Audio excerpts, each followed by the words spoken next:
When a team gets creative on an out-of-bounds play, it always grabs my attention. And this football-style action from J.J. Redick and the Lakers certainly piqued my interest as it was wildly successful, getting the exact shot they want. Wait, what? Luka didn't shoot it? But he was wide open. And this is Luka Dončić we're talking about. Lots of opinions began floating around, and when I heard the announcer say this, Yeah, I think he wanted to just whittle down the clock a little bit more. But it got me concerned. And then Luka also said something similar after the game. I thought it was enough time. It was about 7 seconds. I think it was enough time, to get a better look. I tried to drive the ball maybe, so. That brought up a long-standing debate I've seen rage on NBA Twitter about the need to get the best shot you can as quickly as you can get it when you're losing and the shot clock is off. There are lots of folks who think you should wind the clock down for the last shot. In their minds, you get a chance to win the game and don't give the other team a chance to win it back on the other end. But there's a fundamental flaw in this logic. By letting the clock run down, you're basically assuming you're going to score. But we know that shooting percentages in these situations are incredibly low. In the last minute of the fourth quarter and overtime, when a team is trailing by 1 to 3 points, they shoot a meager 37% from the field. For context, the worst shooting team in the league this year hits at a 44.4% clip overall. You're effectively asking your team to be significantly worse than the worst offense in the NBA just to guarantee the final shot. What you need when you're losing is more possessions, not less, especially in the NBA where you can advance the ball to half court after a timeout. And I can't think of a more important game strategy than to get down the floor quickly, get into an attack, and find the best shot you can in short order.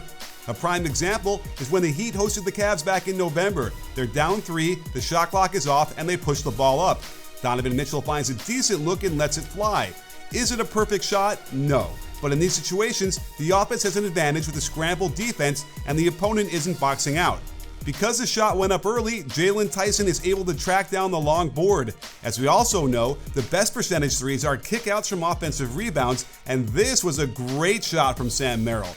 They tracked down another rebound and decided to get organized in a huddle during a timeout. But the Heat counter with another terrific strategy. Foul went up by 3 to eliminate the possibility of tying the game. And after trading free throws, they have another possession, and while that wasn't fruitful, you won't believe it. Mitchell somehow tracks down another board and then hits this incredible 3 to tie it.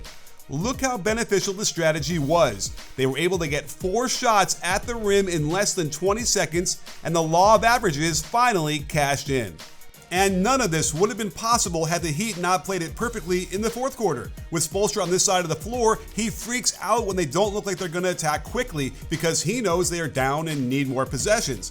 The Cavs only made 1 free throw on the other end, so they get another shot with plenty of time. Jaquez correctly attacks right away, and they get a score. Had they ran the clock all the way down and then missed, which is the most likely scenario, the game would have been over. Let's contrast this to a crucial sequence that decided the NCAA National Championship game last year. Coming out of a timeout, Houston head coach Kelvin Sampson had his team wind the clock down despite the fact that they were losing by 2. There is no urgency, and the play he designed was going to take 8 or 9 seconds before they even looked for a shot.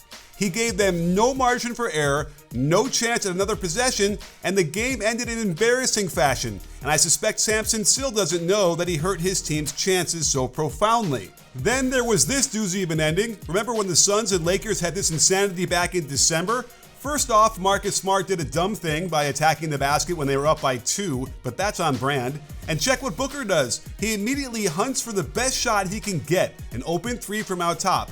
He knows if he misses, they still have a chance, and wouldn't you know it, the ball bounces right back to him, scrambled defense, wide open Dillon Brooks, and he sticks it in LeBron's eye. Now, the Lakers must get a quick shot so they can extend the game if it doesn't go in either with an offensive board or by fouling the Suns. They run a play that took way too long, finally getting Luka attacking with under 6 seconds left, and instead of letting this one fly, he flings it to LeBron like he did against the Magic.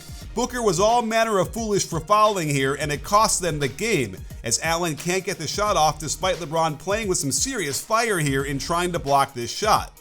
What this is really about is good clock management. When you fully understand how the math works, it can put your team in the absolute best position to win the game. And if you listen carefully to my analysis, you'll be in a much better position to trade on Polymarket. They're the world's largest prediction market where you can make informed decisions in real time on any game in any state. Polymarket lists all the NBA games with odds as a percentage, and it makes it really easy to see who is favored. The coolest part is that you can trade live in-game as the percentages change and make even more money. The Thunder are really favored to beat up on the Warriors tonight, but OKC does not defend the three ball well, both in terms of frequency or percentage. If Golden State hangs tough in the first half but are still down, there's a real opportunity to buy in even more at good odds, and when they start raining triples down in the third quarter and the percentage goes up by 14%, you can ride that momentum and sell your position for a guaranteed profit. This type of trading could never be done on a traditional sportsbook, so what are you waiting for? Best of all, if you use my code BBALL, you'll get $10 for free. No credit cards, no deposit, no nothing. So join the revolution with Polymarket. If you're still not convinced that going quickly is the best strategy, here's another example, as the Knicks quickly find a shot when the pin away didn't work initially. This directly leads to an even better shot off the rebound, and when that doesn't go in, they push it again off the jump ball and are able to get 3 shots for the lead. That's the best outcome you could possibly hope for, even if it doesn't lead to a win. We've seen the quick 2 be a very prominent tactic for a long time when they're down by 3. And trust me, it still holds when you're down by 1 or 2. And Ingram wastes 0 time in getting right to the hoop to cut the lead to 1. Because they went so fast, they have time for another possession to try and tie it. And I like where they were going with this in the long skip to Ingram. But it falls apart and all looks lost at this point. But you can never give up, since strange things happen all the time, like Brown missing both free throws. Now, because of their great clock management, they have another shot at it, and Ingram incredibly hits the three-pointer to tie the game. Okay, it was 1/10 of a second late, but the point still stands. This Minnesota possession was a little brutal since they were down by 3 with more than 24 seconds left, but they don't get into any sort of attack until there's 12 seconds left. This becomes crucial as they're just losing more opportunities in case they can't score. Now they finally get the layup to cut it to 1, foul, and then have a decent amount of time for a shot. But don't you think they wish they could have gone earlier in the previous possession, so the clock would not have run out before they could release this good look at tying the game?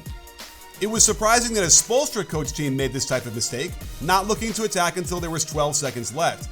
They get a contested fadeaway midi, and because it took so long, there are less than 6 seconds left on the reset, and that ultimately led to having only 3.7 seconds left to get a shot off. They easily cost themselves a field goal attempt, and it ended with everyone unhappy on the Heat. This one was the worst example I came across, as the Cavs were down by 2 and they don't seem to realize it. Nobody on the bench seems concerned either, and they let way too many precious seconds tick down until they mount an attack. They get a heavily contested layup, but because of all that wasted time, this putback by Allen does not count, and they lose the game. So I hope I've made my case and won't see so many people arguing to dribble the clock down in these situations. It's really just a math problem to be solved. And when you're losing, more possessions is the solution.